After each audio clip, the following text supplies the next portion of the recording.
Prešov, keď ráno vstaneš, hneď ti úsmev sláve mizne, lebo MHD zas hlási, že dnes to nebude rýchle. Autobus už na tabuli 5 minút meška, no kde sa fláka, netušíme, v zátke stojíme. Na križovatke na Levodskej vodiči na seba kričia, autobus už tretí cyklus len tak postáva pri šípkach.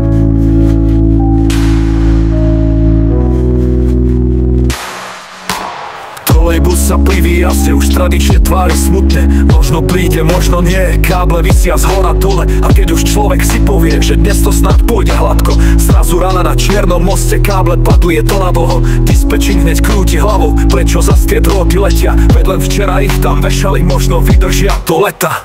Ceny listkov idú hore, za 20 minút platím viacej, jak v Košiciach za 30, radšej ísť pešo, než sa za euro tlačiť v štyrke smerom na Podšálkovik.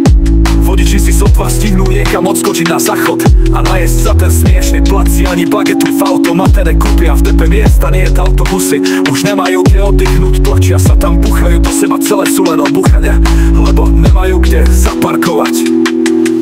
6 rokov nové autobusy nikto nekúpil a teraz prenajímame iné riešenie, nikto nenašiel podozrivé. Prenájmy autobusov Takeshare na podniku to musím preveriť. Z Banskej Bystrice vozíme staré kúsky, čo toľko najazdili, že si pamätajú ešte koruny z Bratislavy. Staré červené rachotiny, čo sotva jeden týždeň na ceste pochodili. Going ďalšom, nový príbeh.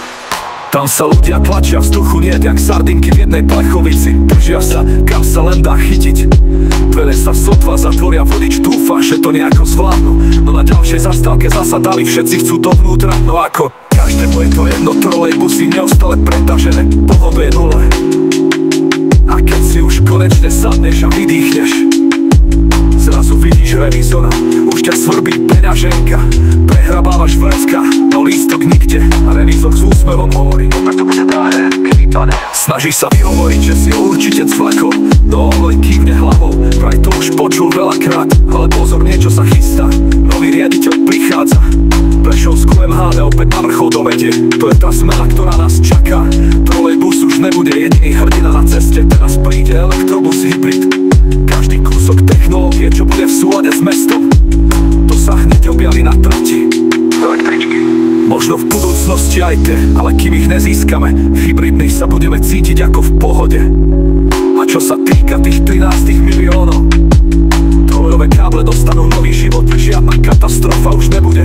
Konečne si už nebude treba prísť skôr na zastávku, pretože MHD bude naozaj jazdiť podľa plánu. Nové vozy, nové možnosti, všetko na zelenú cestu. Mesto sa opäť postaví na nohy, Prešov sa vráti tam, kde býva. Pohodlí.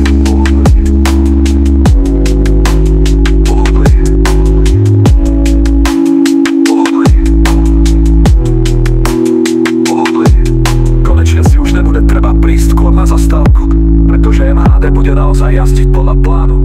Nové vozy, nové možnosti, všetko na zelenú cestu. Mesto sa opäť postaví na nohy, Prešov sa vráti tam, kde býva.